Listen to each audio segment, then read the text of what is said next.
Kondratiev cyklus.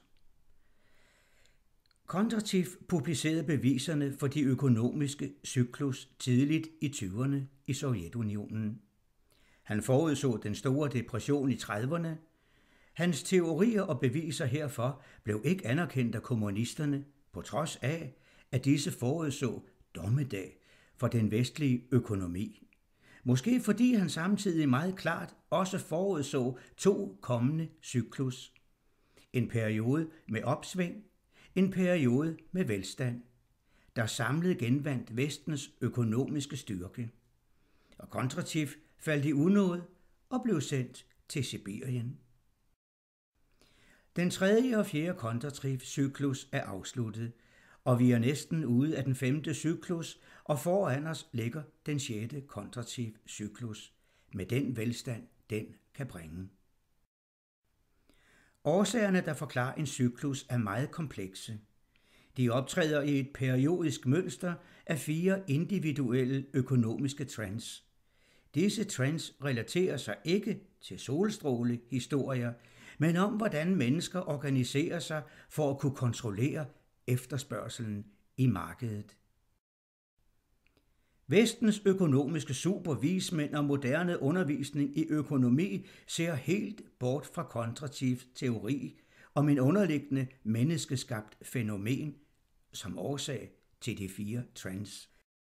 Men på det seneste er betydningen af det menneskeskabte fænomen blevet nærmere undersøgt af en velanskrevet amerikansk professor og medlem af Club of Rome. Denne stod bag opfindelsen af Random Access Memory, RAM, og er professor i management hos MIT i USA. Professoren har gennemført undersøgelser af den dynamiske udvikling i den sociale og økonomiske adfærd i de 4 trends, og henviser med eftertryk til, at Kondratievs teorier er videnskabeligt gyldige. De økonomiske vismænd og økonomer spekulerer kun i kortvarige økonomiske trends, ud fra hvilket de fortolker en kommende økonomisk udvikling. Og de ser helt bort fra den dybere underliggende menneskeskabte fænomen, stagnation og depression.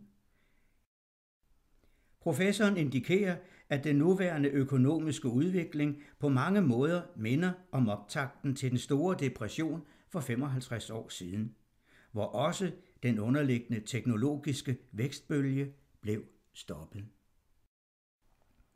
Problemerne i økonomierne er inflation og stagnation. De forekommer samtidigt, og situationen kaldes for stagflation. Troen er, at stagnation ville drive priserne ned for at bekæmpe inflation. Det forholder sig ikke sådan. Når omsætningen er lav igennem en stagnationsperiode, stiger priserne. Det er den sædvanlige praksis i industrien. Den klassiske hypotese gælder: udbud og efterspørgsel bestemmer priserne. Undersøgelsen påpeger, at årsagen til deformeringen af væksten er den menneskelige adfærd, som giver sig til udtryk i den hierarkiske form, vi anvender, når introduktion og økonomisk udvikling af opfindelser kommercialiseres. Den skaber meget store og få dominerende markedsudbydere, der hurtigt får kontrol over det udvalgte markedssegment og danner de obstruerende markedskræfter.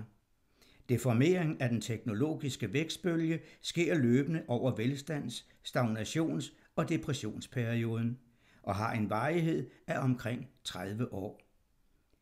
Når der ikke kan købes mere op, fordi man nu er blevet lige store, så dannes karteller for på den måde at få kontrol over priserne.